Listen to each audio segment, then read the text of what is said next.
ஆன்மீக அருள் நேயர்களுக்கு வணக்கம். நான் டாக்டர் தீபா லாலன். இன்றைக்கி நம்ம என்ன டாபிக் பற்றி டிஸ்கஸ் பண்ண போகிறோம் அப்படின்னா மே மாத ராசி பலன்கள் தாங்க பார்க்க போகிறோம்.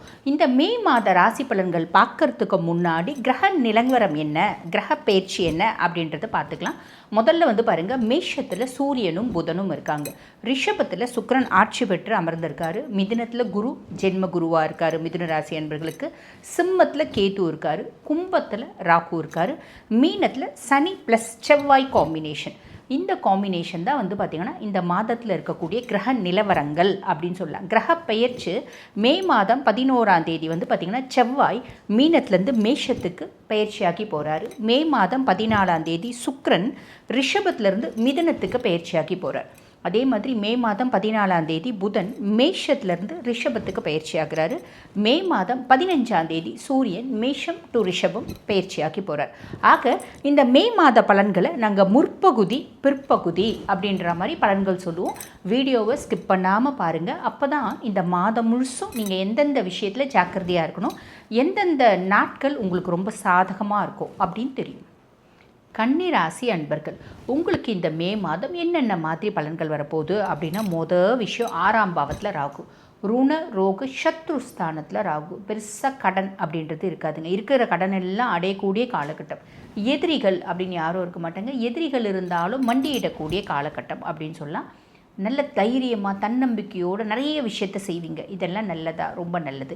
எதில் கவனமாக இருக்கணும், சில நேரம் என்ன ஆகுனா அசட்டு தைரியம் அப்படின்றது இருக்கும். ரொம்ப எளிமையாக சொல்லணும் அப்படின்னா, நம்ம வண்டி ஓட்டிகிட்டு போகிறோம் அப்படின்னு வச்சுக்கோங்களேன். இப்போ நம்மளே நிறைய அதை பார்ப்போம். எவனோ ஒருத்தர் முன்னாடி நல்ல ஆட்டம் கொடுத்துட்டு, சின்ன பசங்க பயங்கர ஸ்பீடாக வண்டியில் ஒரு ஆட்டத்தை கொடுத்துட்டு அவங்க போயிடுவாங்க. நம்ம தடுமாறி பார்த்திங்கன்னா மற்றவங்கிட்ட திட்டு வாங்கின்னு ஓட்டுவோம். அந்த மாதிரி இருக்குது. ஒரு செகண்ட் முடிஞ்சிச்சுன்னா கரணம் தப்பினா மரணம் ஆயிருக்குமே, அந்த பையன் என்ன இப்படி பண்ணிச்சு அப்படின்னு சொல்லிட்டு கோவம் அந்த பையனை விட கொஞ்சம் ஸ்பீடாக போய் அவனை நிறுத்தி அவனை இறங்கி பளீர்னு ஒரு அறம் ஓட்டுறோன்னு வச்சுக்கோங்களேன். ரொம்ப சிம்பிள்.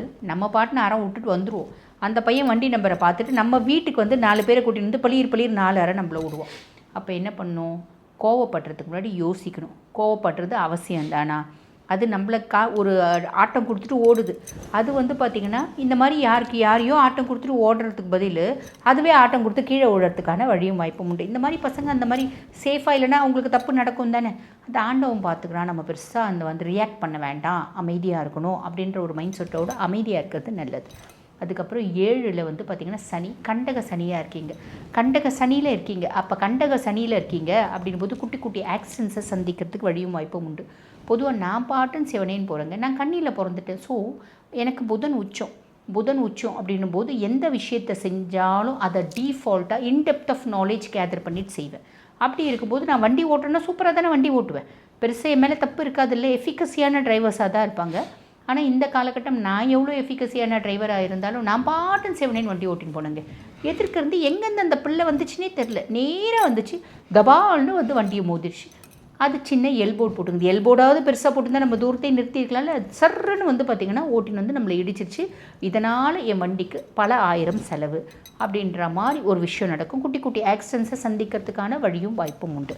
2வது, கணவன் மனைவி உறவில் நான் 2 பேச நீ 20 பேசுவ. சரி, 20 பேசினா கூட பரவாயில்ல. இப்போ நான் 2 பேசினேன்னா நீ 200 பேசுவ.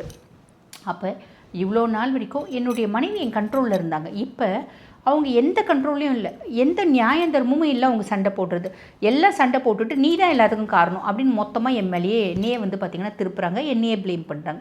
எப்படின்ற மாதிரி தான் இருக்கும். நம்ம என்ன பண்ண முடியும், அமைதியாக இருக்கணும். லைஃப் பார்ட்னராக இருந்தாலும் பிஸ்னஸ் பார்ட்னர் இருந்தால் லைஃப் பார்ட்னர் காலில் விழுந்துருங்க, பிஸ்னஸ் பார்ட்னர் அமைதியாக இருங்க. அப்படி இருந்தால் மட்டும்தான் நல்லது. ஏன்னா கண்டக சனி இந்த மாதிரி இருக்கார். அதே மாதிரி உடல் சார்ந்த உபாதைகள் வரும். மருத்துவ செலவு அப்படின்றது சாலிடாக வரும். இது வரைக்கும் எனக்கு எந்த ஹெல்த் இஷ்யூஸுமே இல்லைங்க. இப்போ புதுசாக ஹெல்த் இஷ்யூஸ் வரலாம், இல்லை ஆல்ரெடி இருக்கக்கூடிய ஹெல்த் இஷ்யூஸ் ஃப்ளேர் அப் ஆகலாம், ஃப்ளக்சுவேட் ஆகலாம். அதனால் மருத்துவ செலவு அப்படின்றது வரும். ஆக 7ஆம் பாவத்தில் சனி மட்டும் தனியாக இல்லைங்க, செவ்வாயோடு சேர்ந்துருக்காரு. ஆக நிதானம் அப்படின்றது கண்டிப்பாக தேவை. புரியுதுங்களா? சரி, ஞாபகம் வச்சுக்கோங்க.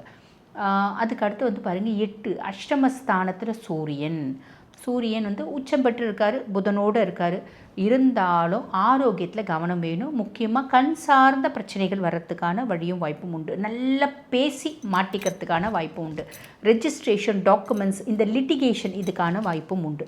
ஸோ இதெல்லாம் கவனம் அப்படின்றது வச்சுக்கோங்க. புரியுதுங்களா? அதே மாதிரி பார்த்திங்கன்னா இருதயம் சார்ந்த பிரச்சனைகள் வர்றதுக்கு வாய்ப்பு உண்டு.